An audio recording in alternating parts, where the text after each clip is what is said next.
Anything you need, Commander? Just trying to get a sense of where the crew's at. Thoughts? Well, they know about the stonewalling you've had from the Council. They deserve to know what we're up against. They're on your side. They're pissed about the resistance we're getting, especially from our side. I'll have a better handle on all of it when my head stops hurting. Another L2 flare-up. Anything I can do? No, Commander, it'll settle down. It's rough sometimes, but they spike higher than a lot of L3s. Except for you, of course. Besides, I fared a lot better than some after Kinetics was through. I haven't heard anything about Kinetics in a while. Yeah, they quietly disappeared. Broke up into a bunch of little corps after they botched the training on Jump Zero. After first contact, Kinetics was set up to track Element Zero exposures and develop implants for humans. Once we had an embassy on the Citadel, Kinetics could bring in experts instead of taking it slow. Is there some reason we couldn't learn it on our own?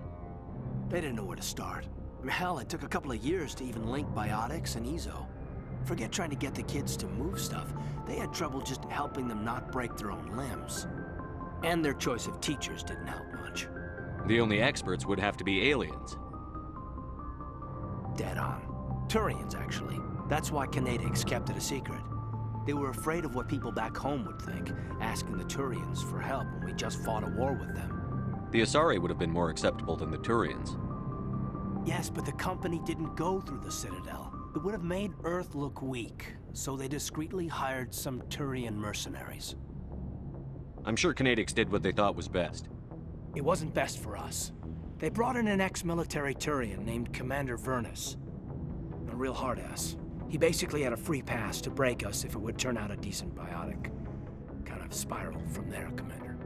Did he ever face charges for that? He got his, yeah. But like everything else at Jump Zero, it was under the table. The less said, the better. Anyway, this is ancient stuff. I walked it off a long time ago. I should get back to my duties, Commander. We're here to make history, not rehash it. What's your opinion on the last mission? I'm glad there aren't many aliens like the Thorian. I don't think my stomach could take it. One of my cousins has an agribusiness. I was thinking of calling him. Maybe he can get some shipments into Feros. I mean, now that they're cut off from the company. We'll talk another time, Lieutenant. Commander?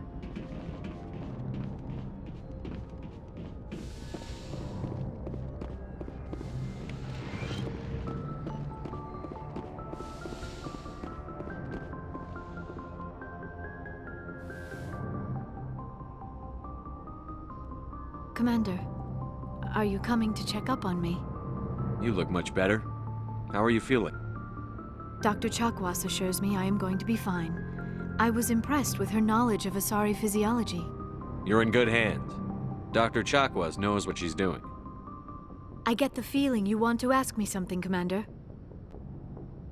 I like talking with you, Liara, no matter what the subject. You have been very understanding with me, Shepard. Very patient. I appreciate that. I know there are some strange beliefs about my people. I am familiar with the legend of Asari promiscuity, but those rumors have little basis in fact. When one of my people joins with an individual from another species, it is a very deep and spiritual exchange. We do not enter lightly into a union. You make it sound almost mystical. A true union goes far beyond an ordinary melding. It is a connection that transcends the physical universe. Two become one. Thoughts and senses merge, identities intertwine. Memories and emotions weave themselves together, becoming entangled in a single, rapturous whole. It is unlike any other experience. In some cases, it can be a truly life-changing event. It sounds amazing. Are you saying... No! Oh, no. I am not very good at this, am I? I'm sorry, Shepard. I am trying to explain why I have been so... reserved. The Union is more than just sex. It is the lifeblood of my species, the way we Asari evolve and grow as a society. That is why I have never... that is why we must choose our partners with great care. I want you to be absolutely sure about this, Liara. I am only 106. Barely an adult by Asari standards, and I spend most of my time absorbed in my research. I never really thought about it. Not until I met you. You are very special to me, Shepard. But with all that's happened, Saren, the Geth, the Reapers, I do not know if we are ready for this. These are dark times, Liara. Maybe once all this is over. I'm glad you understand, Shepard. There is too much at stake. We need to put aside our personal feelings and focus on stopping Saren. I wish it did not have to be that way. But we all have to make sacrifices. Let's talk about something else. I should go. Goodbye, Shepard.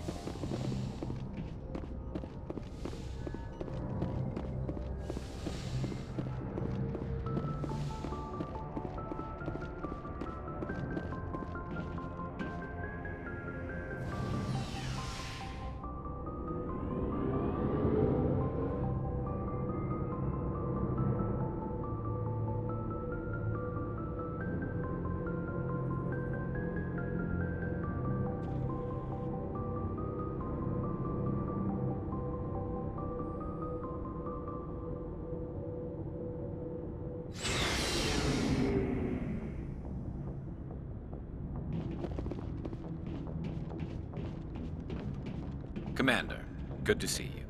You've been with C-Sec a while. Have you seen much action? Well, not as much as you, but yeah, I've seen some interesting things. I'll bet you have. Anything in particular that stands out? I remember this Solarian geneticist I was sent to investigate. That case was a bit disturbing. What happened? Why were you investigating them? I was tasked with tracking black market trade on the Citadel. Most of it harmless, nothing I needed to pursue. But during the course of my investigation, I noticed an increase in the trade of body parts, organs mostly. We usually get a few of those, but not the numbers I was seeing. We weren't sure if there was a new black market lab or if some freak was harvesting organs from citizens. You've seen this before on the Citadel? Every so often, some lab sells unwanted parts through the black market, but they're not as bad as the Psychos. I remember this one Elcor diplomat we caught in my first year on the job. He was hacking people up and selling their organs, had the station in a bit of a panic. But this case wasn't that clear-cut. Turns out there was more going on than we first realized. So how did you figure out what was happening? First, we got a hold of a sample and ran DNA tests.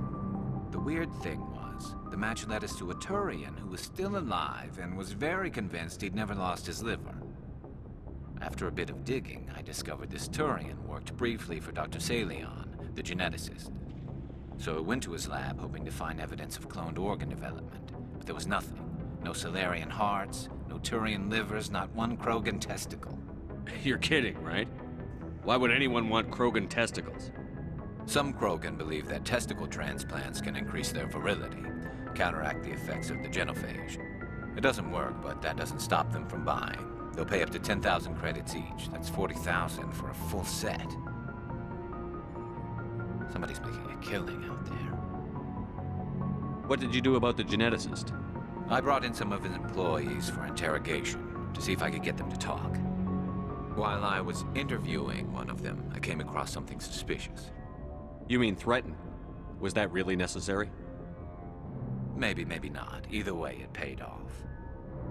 One of my detainees started bleeding profusely during the interview. We offered to patch him up and he got frantic, freaked out. I ordered a full exam to find out what was going on. Our medics found incisions all over his body, some of them fresh. That was our big break. These people weren't just Dr. Salion's employees.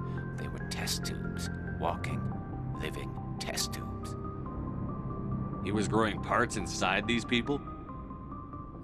Exactly.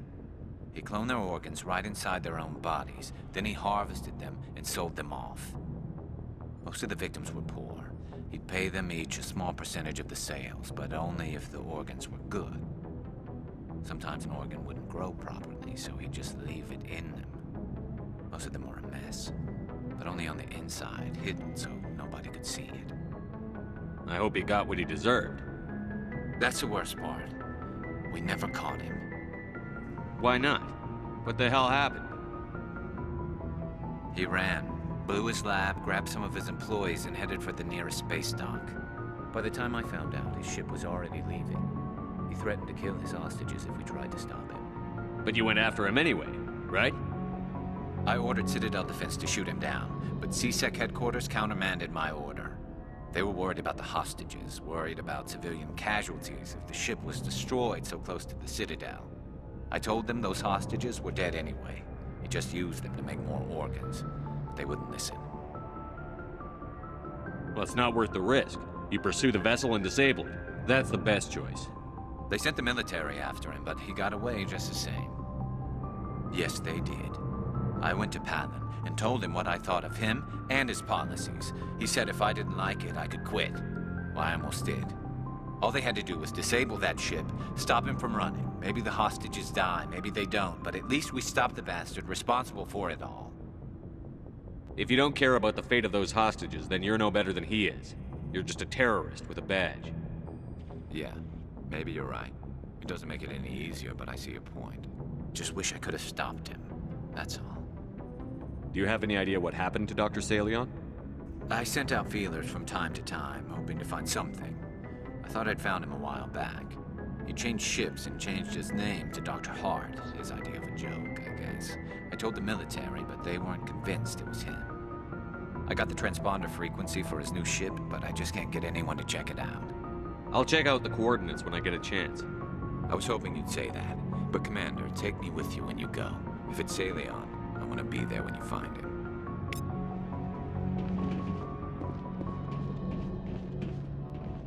Commander? What's your opinion on the last mission? Gotta admire those colonials. That's about the worst place for a colony I've ever seen. Given the option, I'd get the hell out of Dodge. Do you have a few minutes to talk one-on-one? I'm off duty until tomorrow. I was gonna have a small drink, bit of a celebration, if you're interested. What's the occasion? It's Armistice Day, when the first contact war ended. My family always marks it. Since I'm the only Williams aboard, I thought I'd ask you. Seems like an odd thing to celebrate. That was 26 years ago. In our family, it's not really a celebration, more like an obligation. Don't tell me you don't know about my family. My commanders always find out. It's not in my files or something? There's almost nothing in your files.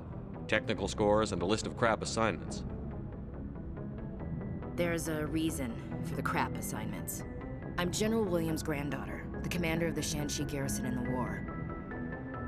The only human ever to surrender to an alien race. I see. That's why you drive yourself so hard. A Williams has to be better than the best, if only to avoid suspicion. That's what my dad told me the night before he retired. Takes a special kind of thick-headed to march into a job where your family's blacklisted. I did it anyway.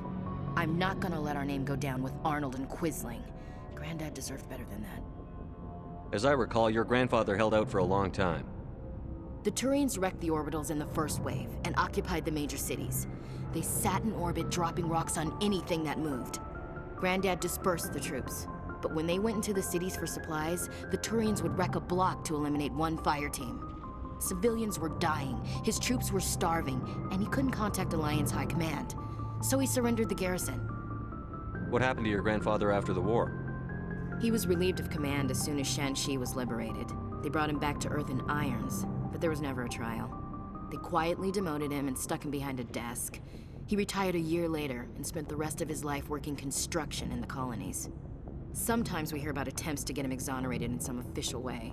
Nothing ever comes of them. He refused to sacrifice his men just to save face for humanity. You planning to throw yourself on a sword to save face for him? Would it make a difference? He's gone now. Dad's gone too. And who would it impress? I'll never be good enough for the Alliance. So now you know. Gonna kick me off the ship, Skipper? You're part of the team, Williams. I don't care what your grandfather did or didn't do. Not to get all cheesy, but you're the first CEO who's ever said that to me. Thanks, Skipper. But anyway, I've got things to do before we land. I'm sure you do too. Dismissed, Chief. Sir. What do you want, Shepard?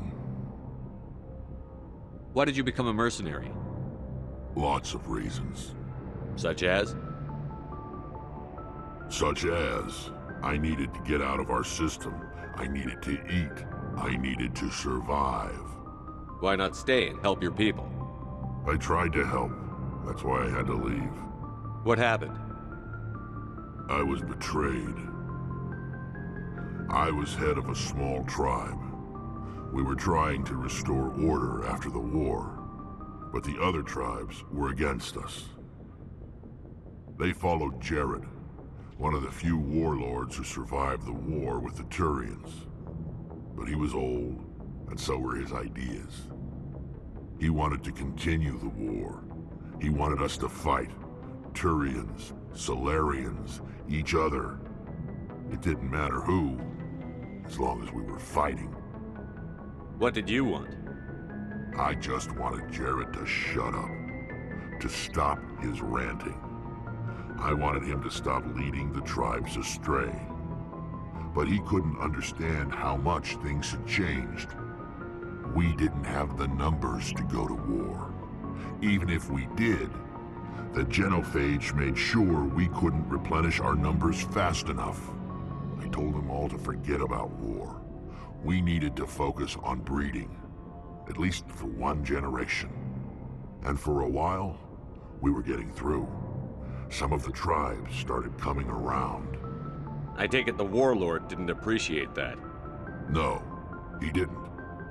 He arranged a crush with the tribes, a meeting on neutral ground. He wanted to talk.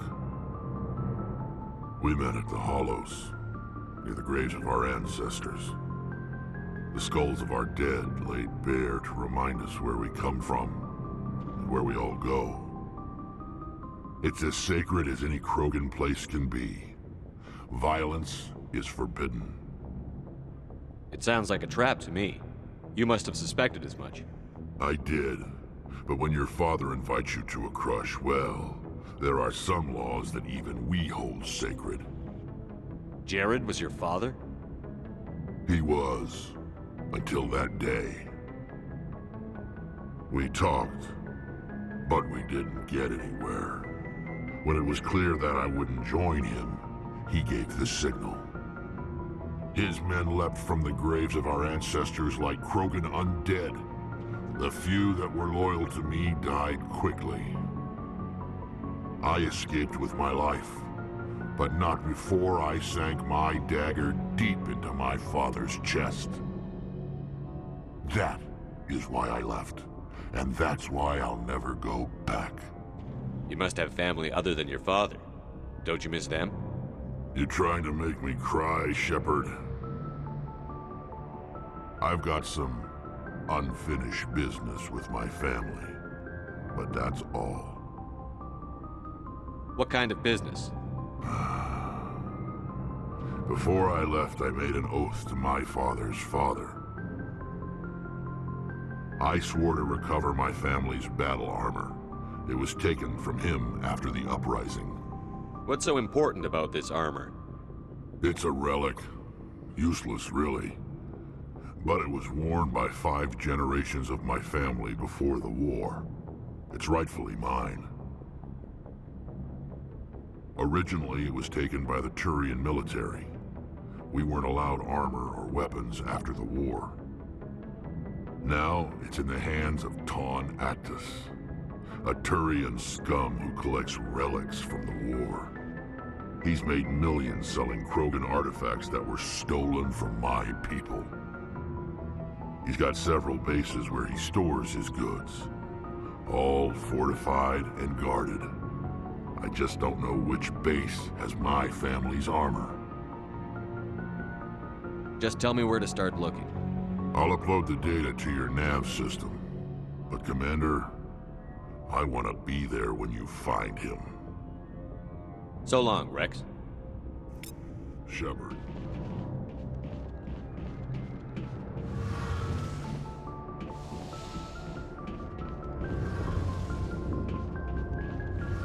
Shepard, I'm glad you're here. Good to see you smiling again, so to speak. I'm sleeping much better now. I guess I'm getting used to how quiet your ship is. I still think a lot about my pilgrimage, though. I know Steren's our top priority, but with all the worlds we go to, I was hoping to find something to bring back to the flotilla. We've still got a long way to go. You'll find something to take back. Yes, but it cannot just be some derelict ship my people can use for salvage. It has to be more than that. There's a lot expected of me. What's so special about you? It's my father. He's the senior member of the Admiralty Board. He's one of only 5 people who can overrule the decisions of the Conclave for the good of the migrant fleet. My father is responsible for the lives of 17 million people. Our entire race is in his hands, and I'm his only child. So are you some kind of heir to the Quarian throne or something? No, it doesn't work that way. My father's position isn't hereditary. I'll probably never serve on the Admiralty Board myself. Officially, I'm just the same as any other citizen. But it doesn't work that way in practice. People have always treated me differently because of who my father is. You must get all kinds of special privileges. I probably had it easier than most growing up, but it's not all good. People like my father have enemies, and they're not above using me to get to him. It must be tough on you. My people place a high value on family and ancestry. There's an unspoken expectation that I'll live up to my father's example. Everyone's waiting for me to do something great on my pilgrimage, something that will forever change our lives for the better. If I don't, it's like I failed, and that reflects badly on both me and my father. The work you're doing here is more important than anything any Quarian has ever done before. Yes, I know. But you have to understand Quarian culture. We're a very insular society. The events beyond the flotilla don't much matter to the average citizen.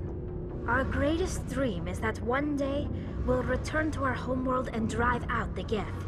But even if we stop Seren, that's not going to happen. There's still millions of Geth behind the veil. Until they're gone, our exile will continue. What would you need to bring back to make everyone happy?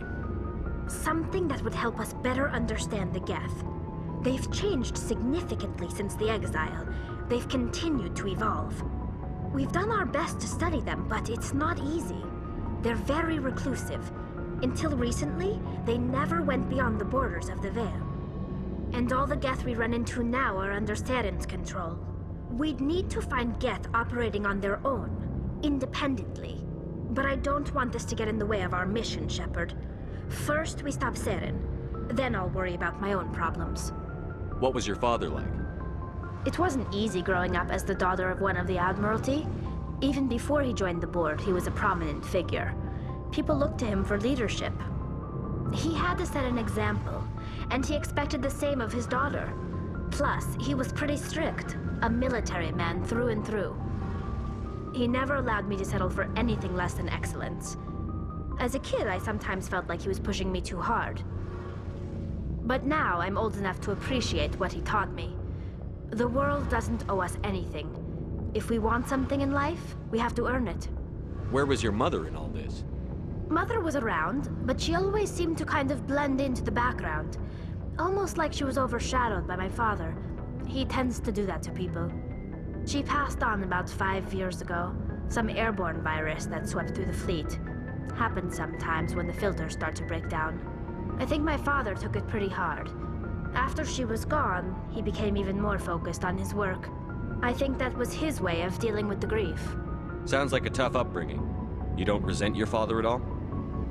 Like I said, it wasn't easy. My father's not the kind of person you bond with. And he wasn't around all that much. Too busy. People counted on him, and he took his duties seriously. Even when he was around, he always seemed a bit distant. Like his mind was always somewhere else. Come to think of it, I can't ever remember seeing him smile. Not once. It's like he was always weighed down by all that responsibility.